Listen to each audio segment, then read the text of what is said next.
ngaji ku ambek wong alim kan, karena orang alim tuh yang tahu duduk perkaranya agama.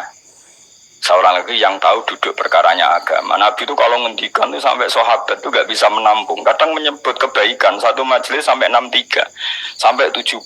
Misalnya Nabi ngendikan al imanu bid'un wasituna bid'ah. Iman tuh ada 63. Terus nyebut terus.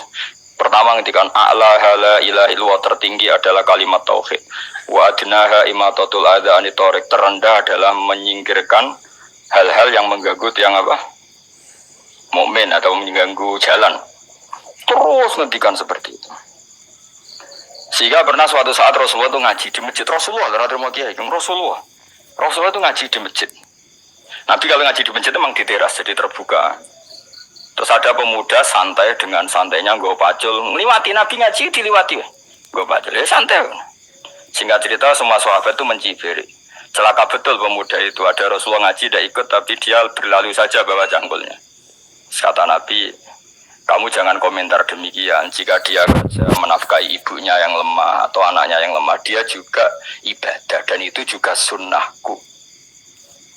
Makanya sahabat mereka sadar. Jadi untuk meramaikan Islam itu tidak harus semuanya ngaji di masjid. Yang ngapain kerja ya ben kerja. Sementara orang ada di germo, orang pengedar narkoba itu. Saya kurang kerja, kang perusakan. Jadi sebetulnya orang tuh nggak bisa mengatakan kerja mau mengedarkan narkoba itu enggak. Pengerusakan itu namanya. Tapi kayak adol pentol terus hal-hal yang halal itu namanya apa? Kerja, dan kerja itu ibadah.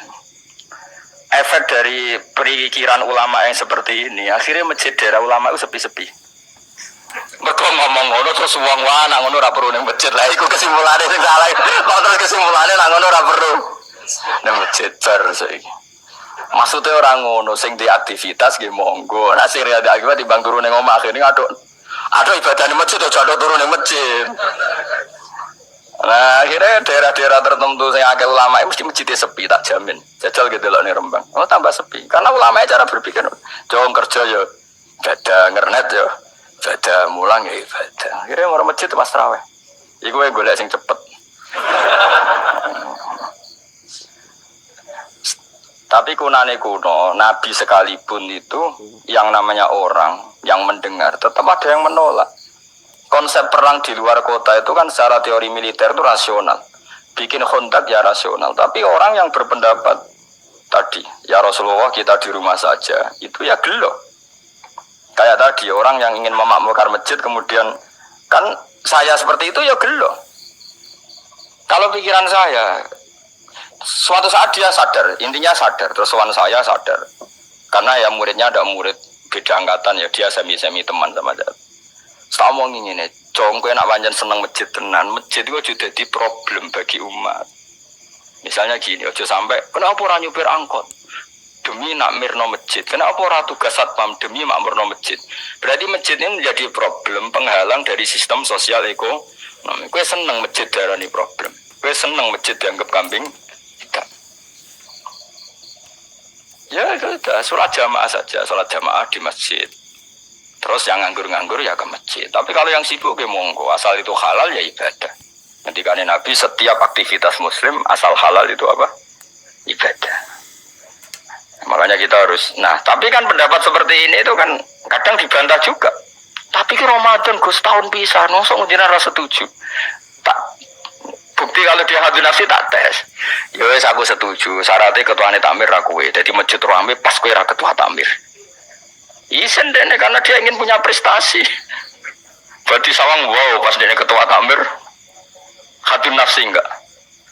Hadis nafsi pasti dia itu cari. Jajal pengajian sing gede-gede. Mergo pengurus takmire kok pengen pas era dene tau pengajian gede. Pas gak pengurus takmir terus ana pengajian gede. Lah opo rame-rame bareng. Padahal orangnya sama. Nah itu ulama itu tukang ngomong seperti itu. Mungkin menyakitkan, tapi ulama itu terus ngomong seperti itu supaya agama ini dibawa berdasar ikhlas, bukan hadzun nafsi, bukan kepentingan pribadi. Tapi tentu ulama tetap ngomong itikaf ya sunat baik, kerja ya baik, amal lainnya asal baik ya baik. Ngomong gitu terus. Tapi kan mangkal loh akhir ulama, karena bagi pengurus masjid baik itu pas Ramadan yang masjidnya rame. Bagi yayasan yatim piatu amal ape ya tidak ada yayasan yatim piatu. Bagi KPIH, bagi travel amal ape ya umroh. Ya udah. Bali tenan kula raguyan. Mana mungkin travel umroh dalil kowe nek ada dhuwit luwih gak ono cah yatim, gak ono masjid, gak payu travel. Tapi dalilnya al umroh ilal umroh kafaratun lima bainahuma. Umroh itu yang mengkafaroi dosa.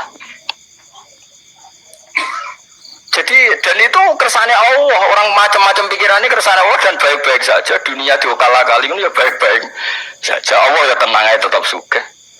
Cuma ulama harus ngomong seperti saya. Jadi karena keterbatasan manusia sehingga yayasan yatim piatu mesti ngomong seakan-akan ibadah terbaik yang nyumbang yatim piatu. Nanti yang di travel ibadah terbaik ya sowan nabi umroh. Nanti sing jamaah toriko ya ibadah terbaik itu toriko. Semua dan itu semuanya baik, gak masalah, kita ada. Tidak masalah. Tapi kalau memaksa orang lain harus seperti itu dan mengkerdilkan kebenaran hanya surahnya, gambarannya seperti itu, kita sebagai ulama harus melawan. Karena Nabi dawuh kebaikan itu sekian jumlahnya. Terus Nabi menyebut di satu majelis itu 60. Sampai yang diantara yang disebut itu nganti ono sing jorok. Wa fi buti ahadikum sedekah, kowe ngeloni bojomu iku sedekah. Sampai sahabat takok, ya Rasulullah masa urusan gitu ibadah. Ayati ahaduna syahwatahu wa wala alihi ajrun. Masa urusan kelon itu ganjaran ibadah. Terus Nabi jawab kata Nabi fakih falawadu'aha fi haramin akana alihi wisrun. Kalau andikan dia meletakkan mental seksnya atau aktivitas seksnya di luar yang halal, apakah itu tidak dosa? Iya ya Rasulullah. Terus kata Nabi wa kadzalika, begitulah kalau diletakkan di halal dia juga dapat apa pahala. Terakhir Nabi ngendikan takufu syarroka anin nas fa innaha shadaqatun minka ala nafsik. Jika kamu itikaf di masjid tidak bisa, adol pentol tidak bisa, jadi satpam tidak bisa, aktivitas sosial yang menguntungkan orang lain tidak bisa. Takufu syarroka anin nas. Yang penting kamu tidak berbuat buruk yang merugikan manusia. Sehingga sampai ada riwayat dari orang sufi, ibadahnya orang zaman akhir itu tidur. Karena anak tidur gak ganggu wong. Iya, paling bojo tok sepeten.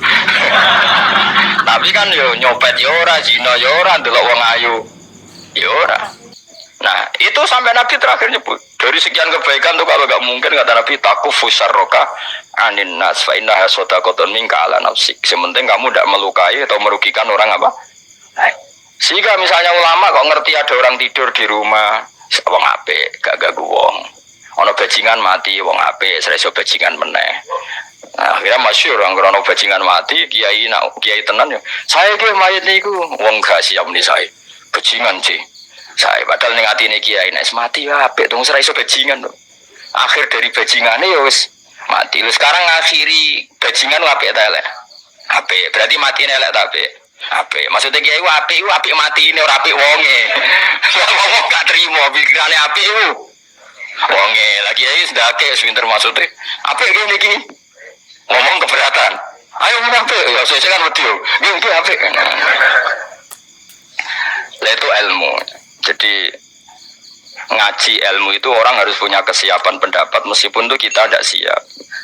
Besiwa wasa antak rohu syai'a wa huwa khairul lakum. Pendapat meskipun kamu kadang tidak cocok, bisa saja menurut Islam itu ini lebih apa? Baik, karena tadi kebaikan itu sekian bentuk.